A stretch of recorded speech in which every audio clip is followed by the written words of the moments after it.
Hey guys, welcome back to John's Fantasy Football Podcast. I'm John, and thank you guys for being here as always. Hopefully, you guys have DJ Moore on your fantasy teams and in your lineups, and hopefully you guys aren't playing against him or Justin Fields this week because DJ Moore just had the best game of his career on Thursday night. 8 catches, 230 yards, 3 touchdowns. That's like Jamar Chase against the Chiefs a few years ago in the fantasy football playoffs. 49 fantasy points. His previous career high for yardage was 157, and he had 230, never had 3 touchdowns in a game. So hopefully you guys had him and had a good start to your week. And if you guys are playing against him, don't worry, there's still time left to come back and win your fantasy matchups. It's not over yet. So hopefully I'll help you guys make decisions in this video based on the games that I love and the games that I hate. And hopefully you guys tune into my Sunday live show on TikTok so I could give you guys my weekly picks, weekly sits, help you guys set your lineups and overcome that DJ Moore performance if you're playing against him. Now, I do want to say one thing, is that last week I posted on my Patreon, and you guys have, if you're in my live show, you know about my Patreon. If you have been on this video before, you know about my Patreon. That's where I give a lot of advice. You can message me on there. We can have a phone call each week, and I usually post some advice throughout the week as well. And late last week, I told you guys on Patreon about Josh Jacobs. So Josh Jacobs hadn't really been doing well the first 3 weeks of the season, hadn't gotten over 10 fantasy points at all in the first 3 weeks. And I told you guys before this past week against the Chargers that he was going to have a really good game and he was going to be my number 1 weekly pick on my live show. And he ended up having 27.9 fantasy points, his best game of the season. And I actually have another running back that hasn't had a good game yet in fantasy football that I think is going to be really good this week and good for the rest of the season. So I told you guys last week to pick up Josh Jacobs, try to trade for him if you don't have him, and if you have him, keep him and start him. And I also think Josh Jacobs is going to be good this week against the Packers on Monday night because Montgomery just had 3 touchdowns against them. And this running back that I'm going to post on the Patreon today that you guys will see if you join the Patreon, I am probably going to have him as a weekly pick tomorrow on my live show. But even if I don't, he's a player that I think is going to have a good game this week and be more integrated into his offense as they run the ball more. It is another running back, and I think he's going to have a good rest of the season, so somebody that you can trade for. Now, the reason that I want you to go over the Patreon today before tomorrow is if you wait until 30 minutes or an hour before the games start, you probably won't be able to get a trade done for this player that I'm going to mention. So if you do it now, you still might not be able to get him for your lineup tomorrow, but at least you'll get him before he has a great game and the team that you're trying to trade with doesn't want to give him away. So definitely head over to the Patreon if you want to hear that, or if you just want my advice throughout the week, waiver wire pickups, keep players you should keep, players you should buy low and sell high. I'll be doing all of that this week on the Patreon. But without further ado, let's get into the games I love for this week. Now, I have 3 games that I love for this week and 3 games that I hate, and I'll mention them as well. But the first game that I love is the Panthers at the Lions. Now, the Panthers haven't really been a great team so far. The Lions have been good, but the Lions score a lot more points when they're at home, and they are at home this week. So Goff usually plays a lot better at home, more passing yards, more touchdowns. Goff, I'd try to get into your lineup. Amon-Ra St. Brown. David Montgomery, obviously, he's a must-start this week because he's playing the Panthers' run defense, which isn't very good. And he just had 3 touchdowns against the Packers, so you're starting him. You're also starting Sam Laporta after multiple good weeks to start the season.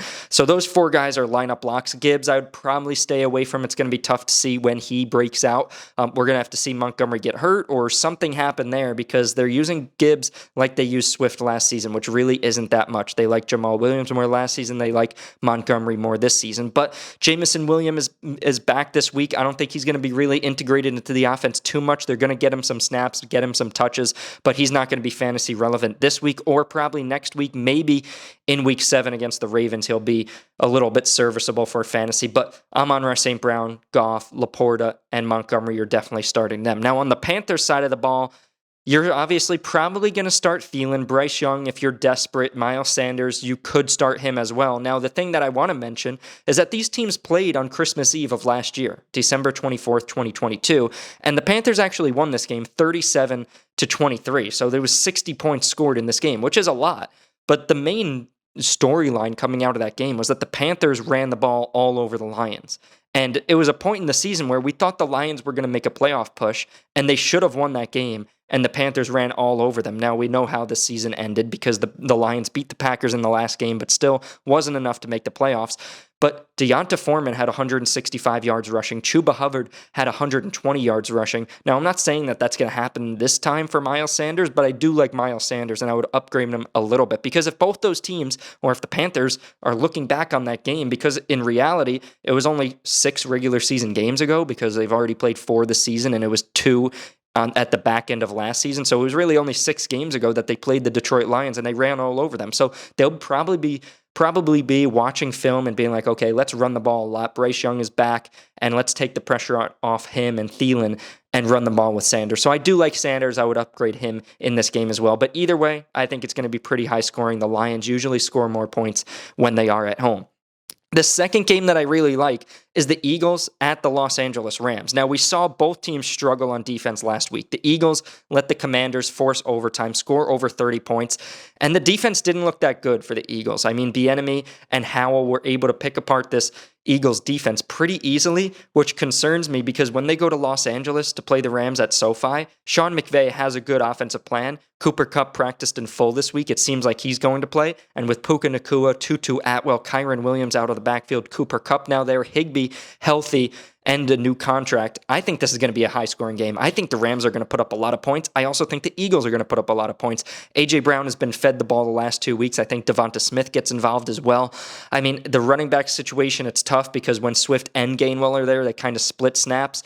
But I like Hurts. I like A.J. Brown, even Goddard, Devonta Smith. Stafford is a possible streaming option as well. If you have Kupp, you're starting him because even if he's limited a little bit, he still has great upside. Puka Nacua, you're still starting him. Kyron Williams, if he plays, you're definitely starting him. So that game, I think, is going to be super high scoring and super fun to watch. The Eagles should be on upset alert because in Los Angeles, the Rams could surprise people with Kupp coming back into the lineup.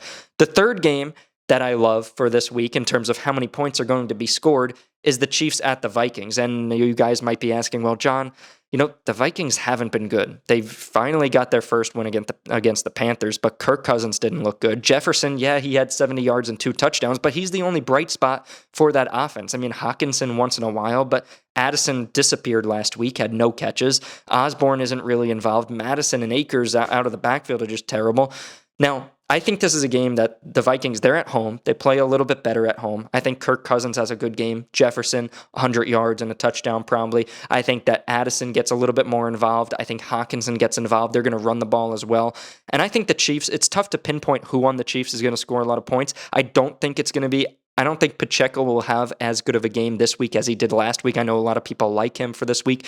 I mean, we got to remember that Josh Kelly didn't have a good game against the Vikings run defense. Miles Sanders last week didn't have a great game against the Vikings run defense. It's not great, but it's middle of the pack, and it's good enough to slow people down. So I think that Mahomes is going to pass for probably 3 or 4 touchdowns in this game. I mean, Kelsey, probably a touchdown or 2. I think this might be a Kelsey breakout game, like one of those 2 touchdowns, 98 yards, whatever.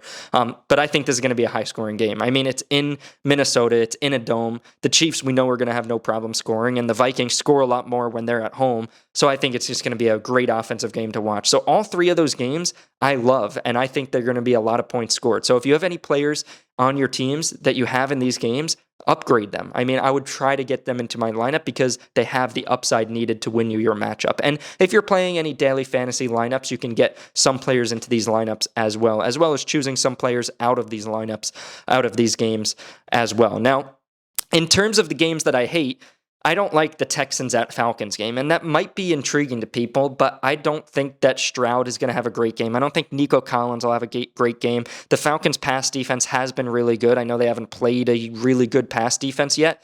They did play the Lions a couple weeks ago, but I just think that this is going to be a low-scoring game. It's in Atlanta. The Falcons are coming back from London after a loss to the Jaguars. I think that Bijan will have a good game. You're starting him. Other than that, on the Falcons, if it's tough to start anybody. And then in terms of the Texans, you're probably still starting Nico Collins because he had a great week last week. Tank Dell, I would fade. CJ Stroud, I would downgrade. I'm not necessarily saying sit him, but I would definitely downgrade him. I just think this is going to be a low-scoring game. I don't think both teams will get over 20 points in this game. So I don't think both teams will score 3 touchdowns on offense. Now, the second game that I hate, probably pretty predictable. It probably is the lowest spread. I haven't checked, but it's the Saints at the Patriots. I mean, the Saints looked terrible last week. Carr played with his AC joint sprain in his shoulder. And we saw that he wasn't really able to get the ball down the field. I mean, Kamara had 10 catches out of the backfield. Olave disappeared. And I think I'm really worried that that might happen again this week. Olave might be one of my weekly sits when we get to my live show tomorrow. So you just got to be careful about the Saints. Kamara, you're probably still starting because if it's a PPR league, he had great volume out of the backfield. Michael Thomas hasn't scored a touchdown yet this season, so I would sit him. And then Olave, I would definitely downgrade him a lot and probably not start him. And then on the Patriots side, I don't know if you can trust anybody. Maybe Ramondre Stevenson, maybe Hunter Henry, but in terms of fantasy, that's it. And those guys, I would still downgrade and try not to get into my lineup. It's going to be in Gillette Stadium. The Patriots are coming off a really bad loss. It's going to be defensive game, low scoring, not a lot of points scored. I'd stay away from that game. Now, the last game that I hate also might be surprising, but it's the Ravens at the Steelers. Now, you're saying, John, I mean, Lamar had great fantasy game last week. Mark Andrews, 2 touchdowns. And yes, and the Steelers' pass defense is terrible, but it is in Pittsburgh. Their defense plays better when they're in Pittsburgh. Now, Deontay Johnson and Freiermuth are out. So the only guy I really like on the Steelers is George Pickens because he's going to get most of the targets. Now, other than that, Najee Harris, I wouldn't play. Jaylen Warren is a possibility because he got passes out of the backfield, and it's going to be Pickens leading the team in targets, and second is probably going to be either Warren or Calvin Austin. So Calvin Austin, potential streaming option, but again, I think this game is going to be low scoring. I don't think either team is going to have a lot of success moving the ball down the field. Now, I think that the Ravens will have a little bit more success, so I'm not saying sit Lamar. I would downgrade him slightly, but I wouldn't necessarily sit him. Andrews, you're still starting. Zay Flowers, I think, could be an intriguing option because we've seen time and time again these receivers against the Pittsburgh Steelers have big games. I mean, Tank Dell had 1 catch last week, and Nico Collins had over 30 fantasy points. So it's clear that even if you keep targeting one receiver against the Pittsburgh Steelers, they still can't adjust the game plan and slow down that player. I mean, we saw Ayuk have the best game of his career. We saw Nico Collins have the best game of his career. So it just keeps happening against Patrick Peterson in this secondary, and it's pretty terrible. So I think Zay Flowers is an intriguing option. So I guess in terms of this game that I hate, I don't think a lot of points are going to be scored, but you're still starting Lamar and Andrews. Zay Flowers, an intriguing option, and George Pickens. But other than that, I would downgrade everybody else. So those are the games that I love and the games that I hate for this week. Of course, as always, tune into my live show tomorrow to see my weekly picks and weekly sits and betting picks for this week. And of course, head over to the Patreon if you want my advice throughout the week, me to help answer your questions, set your lineups each week, make trades on your teams. Because look, you might be 0-4, you might be 1-3. After this week, maybe 2-4, or after 2-3, maybe 1-4. But either way, the season is still young. There's still a lot to shake out. I mean, DJ Moore and Justin Fields looked terrible until the other night. So there's a lot that can still change. There's still injuries that are going to happen, and you could still make your way into the fantasy football playoffs. So thank you guys for tuning in, and I will see you guys tomorrow.